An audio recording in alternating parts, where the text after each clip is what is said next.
What's good, people? It's about that time to randomly relate, reverse rants, no hate.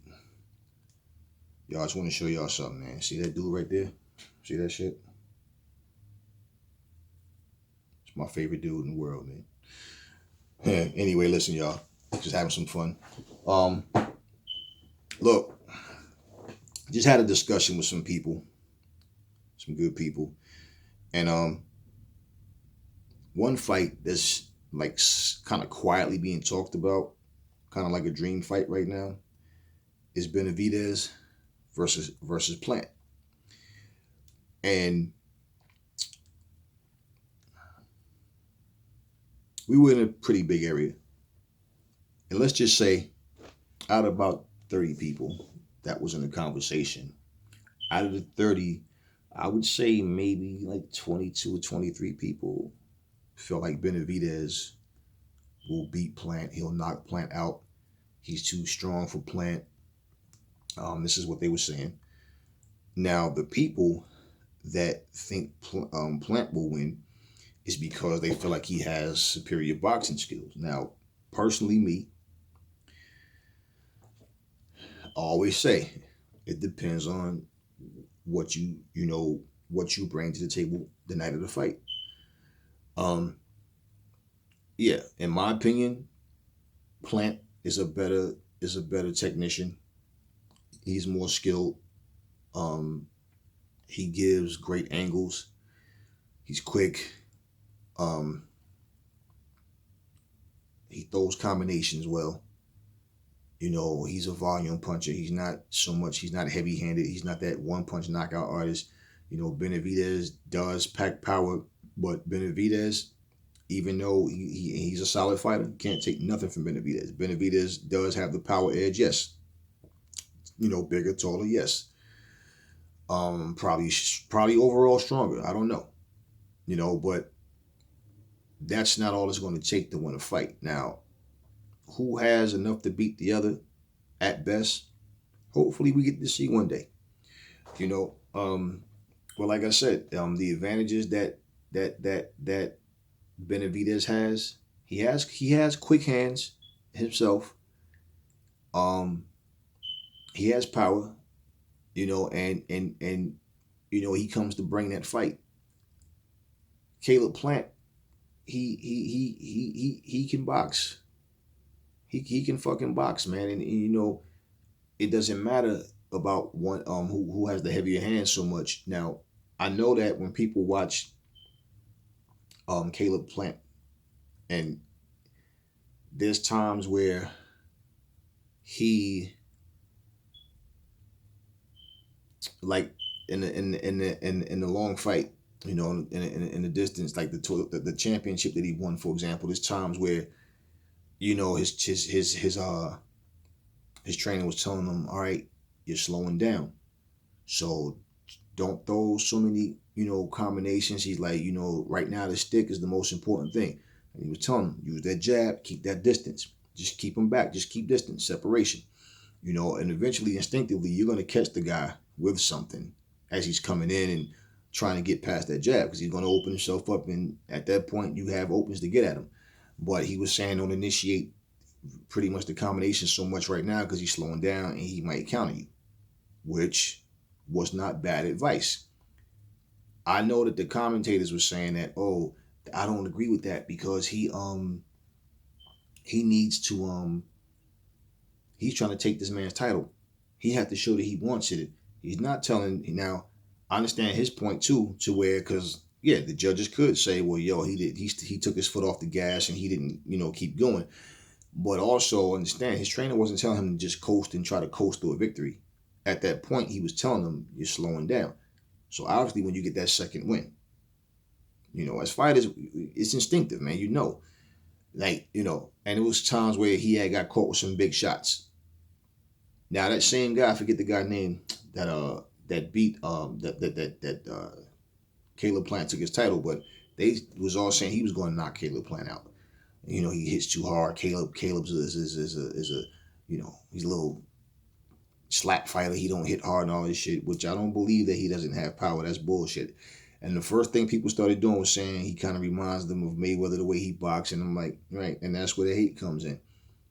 It's like we live in a society now that everybody's like knockout crazy. So if you're not knocking the guy out every time you fight, then you're not a good puncher and you're boring because nobody want to see you box for 12 rounds. This is so stupid because you clearly have no respect for boxing and don't understand it. This is boxing. This is not street fighting. This is boxing. Okay, they're look, first off, street fights ain't shit anyway. They don't last but a few seconds most of the time anyway, unless there's a lot of hugging and grabbing going on. Okay, but at the same time, the point is, this is someone who goes to the gym, any fighter that goes to perfect their craft and get better at what they're doing, and then you're going to shoot that shit down because you just want to see a knockout. Now, Benavidez is a solid fighter. You can't take nothing from Benavidez. Benavidez can punch and he can box. He can box. After the last fight he had, and people was, oh, he has Super Saiyan type of speed. I never seen anything like that. Oh my God. So he may look more impressive in his win than Caleb looked in his win to people. So, they're going off of that. Maybe they're going off of other fights. They just feel like he can't win. Okay. Hopefully we get to see the fight. That's all. That's all I'm going to say as far as that. I'm not predicting anything, but like I said, I see Caleb as the better technician. Definitely has better boxing skills, and that they feel like eventually, even if he don't get him early, that Benavidez will catch up with him when he slows down. Well, let's be realistic about something too. Demetrius Andrade is known for slowing down in the second half of the fight as well. But, people still think he'll beat the Charlos. They still think that that nobody wants to fight Demetrius. And, there's been many times, look, calling someone out and sending contracts are two different things. Now, let's be realistic. Okay? Anybody can say, I want this guy, I want that guy. Now, I believe that Demetrius Andrade wants to fight the guys that he say he want to fight. I don't see him as ducking the Charlos. I don't see the Charlos as ducking him. I don't see any of this they're running and ducking. Things have to be right. Negotiations and all. Understand, this is a business. It's not, okay. Odd finger, even finger. That's who decide who gets the most money. No. Who picks the venue? Who picks the ringside? The gloves, who else? No, that's not how it works. So I just think that that's a fight that definitely is a fight I would love to see. And I've heard nothing about that fight happening, but that's, like I said, one of those fights that silently a lot of people are talking about. A lot of people comparing these two, and so I just thought in that conversation that it was interesting, though, because what most people are picking Benavidez, most people. So I'm okay. Hey, we'll see. Hopefully we'll see. Like I said, man, from 154 to 175 now, man, there's people are talking again. People are talking. For a long time, it was just the only thing that was worth talking about was from 147, and then a few fighters at strawweight, flyweight, lightweight, a few fighters at 154, a few fighters at 160, hardly anybody at 175 outside of Kovalev and Ward at one. I mean, it was like it wasn't really much going on. Now people are starting to talk. They are starting to talk. And like I said, on a previous video, this will be an opportune time to maximize on getting these fights done. And I know that there's fights that people want to happen in front of a crowd, and I get that. But at the same time, understand, there's a lot of fights. Not just a few. There's a lot of fights that can be made. And there's certain names that I think are worthy opponents as well that people don't bring up. And there's fighters who I see as solid fighters that other people are shitting on and don't want to see this guy and that guy. And, one of the names that we brought up was Chris Eubanks Jr. Because what I was looking at with him is like this. There was a time when he was getting a lot of praise. He had his first loss, and it was like, oh, he ain't shit, he's overrated. Now, he's been working with Roy Jones. Now, I don't know how effective Roy Jones training is helping him. We haven't seen him fight since then. I don't know if he's an improved fighter, if he's going to, fight a shit fighter, so to speak, to get back in and look good. Is he going to fight a worthy opponent? Who knows? But his name is not even coming up in the hat to fight anybody. I mean, I had people are shitting on Billy Joe Saunders like he's not a good fighter. And then they're writing off Gennady Golovkin like, oh, Triple G ain't shit, he's over the hill, yada, yada. But what's funny because Canelo just beat Golovkin, right? Not too long ago, and he's 37 years old at the time, and nobody said that about Kovalev. I said that he was definitely not the same. First off, as good as Kovalev was, I still never saw Kovalev the way other people did. But I feel like Canelo and his team saw what they could exploit in him. And people tried to say that he took a dive when he fought Canelo. That he took. I'm like, bro, Canelo rocked this fucking world and he couldn't get the fuck back up. Leave that shit alone. Stop it all. Everything now is, you know, a dive. Do you guys remember when J Rock fought against Jamal Charlo and Jamal dropped him with a jab? Remember, the first time he dropped him in the fight was with a jab. Do you guys remember when Terry Norris got dropped by a jab from Simon Brown? There's been several fights where someone has got dropped with a jab. I mean, he hit J Rock. J Rock, he dropped him with a fucking jab. He was like shaking up. Okay, so that punch to the body that Charlo gave Rosario, that people, oh, it was a dive. Everything is a dive. There's always something now to where we keep putting these little tags and titles on fights to where it just couldn't be real. It has to be some WWE stage type. Okay, I'm gonna do this and you do that, and I'm gonna go this way and you go that way, and then fall and pretending it hurt. Hey, I mean, really. So I just think that is interesting to have those fights, and when I look at the names that people are overlooking, it makes me think like, well, here's the thing. If we're going to play this, I only support PBC or only support Matchroom, or I just don't like this guy, because one thing I will say, and I've been saying this for the longest, I've said this about Lennox Lewis's whole career. If Lennox Lewis was an American fighter, way more people over here in the States would give Lennox Lewis his props. Way more people. It's because he's a British fighter. He's not an American fighter that fighters in the States shit all over Lennox Lewis. How can you shit on Lennox Lewis when the same way they should? But this is the one thing I don't understand about so-called fight fans. You shit on fighters that beat the fighters that you like and make excuses. Like, people will sit here and tell you to this day that Evander Holyfield is not as great as Mike Tyson. Bullshit.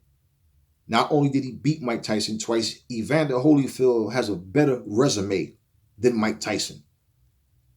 And you look at who he beat and look at who Mike beat, and you tell me Mike has a better resume than Evander Holyfield. Now, that's your opinion if you want, but if you look at ranking systems and skill and ability of who he's beat versus who Mike's beat, and the fact that Mike beat him, no, I will say there's more people who probably are bigger fans than Mike Tyson than Evander Holyfield. Some people, of course, some people. He probably has a bigger fan base than Evander Holyfield. People react to Mike more than they do Evander Holyfield. But bullshit, as far as them saying that, like I said, it's your opinion.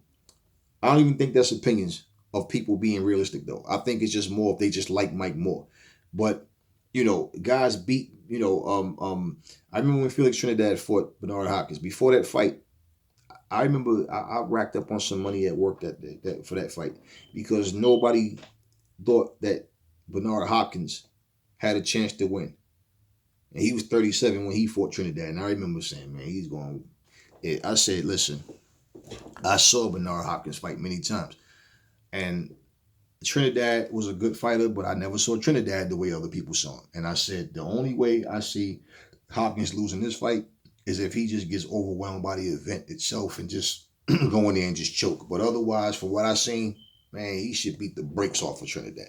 Nah, I'm telling you, man. I'm like, y'all want to bet on that? That's how confident I felt on that fight. I just couldn't see him losing it. And look how that fight went. Now, if that fight never happened, you know how many people would laugh at you for saying Hopkins would have beat Trinidad?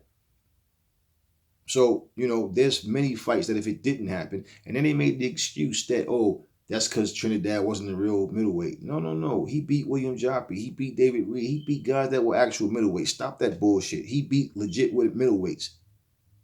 And Bernard Hopkins at that point, Bernard was a skinny, cut up guy. Bernard could go up and down in weight at that point. Bernard was saying he could even get down to 147. So let's not act like Bernard was some huge guy. Like, no, stop that bullshit. He won fights against solid heavyweight, middleweights, but he just couldn't beat Bernard. Simple. There's many fights that if it didn't happen, people would say it went the other way, and then they'll still say that this guy's better. But that's just the way it goes.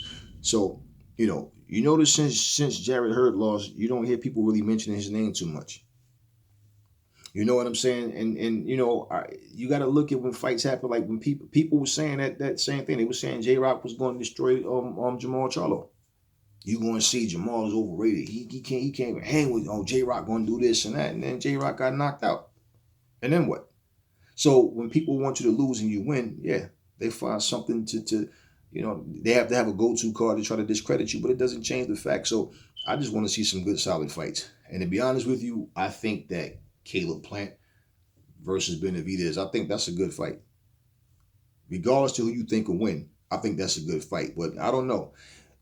I think that's a solid fight. Now, if that fight actually happens, we just have to wait and see.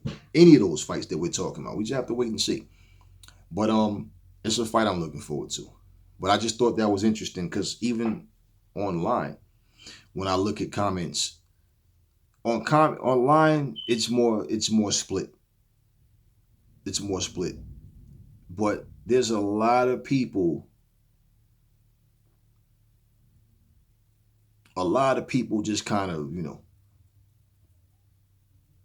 they just say what they speak with bias a lot of times. And I'm not saying Benavidez can't beat him, and I'm not saying he can't beat Benavidez, but a lot of times if you just read comments that people make, they're just being biased. Because if you think that Caleb Plant is a shit fighter, then so be it. If you think that Benavidez is a shit fighter, so be it. But that's bullshit. Neither one of them are shit fighters. They're both solid fighters. And hey, maybe we get the fight one day, maybe not. I don't know. I want to see that fight. And hey, man, when we go on social media, make these things known who y'all want to see fight. Like I said, man, stop going on people's channels being a fanboy, worshiping these guys, and just, hey, man, we want to see you in Benavidez. We want to see you in Caleb Plant. Hey, Demetrius, we want to see you in Charlo. Hey, Charlo, we want to see you, in Jarrett Hurd or whatever. We want to see you in Canelo. Make it known. Stop going up there doing this. Go in there and let them know, man. We want to see. We want to see these fights. Stop being negative. Change your energy. Stop saying we're not going to get the fight because this guy don't want to fight. This guy's going to duck, and this guy, wishful thinking is not going to make the fight happen. And just because you're saying it's not going to happen, it's not going to, make it not happen. But change your energy. That way, it's more pleasant when we talk about boxing. Because when we talk about these fights, I just want to see the fights happen and enjoy the fights. Someday, we're going to grow and become old people. And in that process of growing, guess what? Nobody's going to be talking about Charlo. Nobody's going to be talking about Golovkin. Nobody's going to be talking about Canelo. They'll be talking about what they used to do. And it'll be a whole new crop of fighters coming in. And you want the sport to grow. Let's stop being stuck in these time zones, man, of always shitting on fighters and talking about how these fighters can't compete with the fighters of yesterday. And then how these fighters are this and that. And this guy don't want to fight this guy. Because that's the energy you bring to every channel. Some of y'all, a whole lot of y'all go on y'all are on like 20 different boxing channels. And every channel that you go on, you're subscribed to the channel. And you just go on channel to channel to channel to argue with people. And what I realized too about a lot of these fights that people are talking about, it's like popular demand says this guy's going to win. So, I'm just going to jump on that bandwagon. There's fighters who I'm not really familiar with. So I'll go watch them fight, and I'll watch several fights, not just one. And I'll watch the ones that stand out the most, the more recent, to see what they're looking like. And it's like you can make an assessment a lot of times, and you can be spot on with what you see versus another fighter. But a fighter can learn. A fighter can change. They can add more to what they're doing than what you saw them last time. But, the dedication and the hard work that they put in, it has to be there. Now, what I will say, as far as that fight happening or Charlo's and any of these fights, if it's true that Tank Davis has a fight in November, they're talking about his fight being moved in front of a crowd. And I don't know if these things are confirmed. That's why I haven't did videos on them, because I don't want to do a video or something and it turns out it's not true. But if that's the case, and they're talking about December, well then hopefully it'll be the same thing where their next fight will be in front of a crowd as well. And then if we can start to make this happen, because remember y'all, if we can get a big stadium, even if you had, let's just say for example, like the Dallas Cowboy Stadium holds a lot of people, right? If you were able to get 15,000 people in that stadium and it holds like 50,000, that's still a lot of people. That's still a whole lot of people. Just imagine it being like in the Staples Center or something like that, where it's at full capacity, right? It's just that it's more spread out in this huge stadium. And it's a better feel. We know that. When the crowd energy and all that, and it's just a better feel overall. But we'll take the fights. If it's not in front of a crowd, so be it. But hopefully we get that. I just feel like those type of fights deserve them kind of crowds, man. Well, any fight, any fight, man. You're getting in there risking your life to fight any fight. But I mean, the amount of money that they're losing and things like that, you guys got to understand too. There's a lot at stake and there's a lot to lose. So with this pandemic, it's causing a lot of shit to not happen, and it's causing a lot of things to not happen as soon as it could happen. So hopefully we get through this thing. We can get back to our normal lives, man. Because I'm really so tired of this whole pandemic, just overall. Period. Everything that it's interfering with. But we need to have fights where instead of us imagining who would win and who we think we win, we can say we have a winner. Simple. May the best man win, like I always say. But anyway, tell me what y'all think about Caleb Plant versus Benavidez. Who y'all think wins that fight? And remember, never fall in love with lies. And the truth brings hate out of people. Catch y'all on the next one.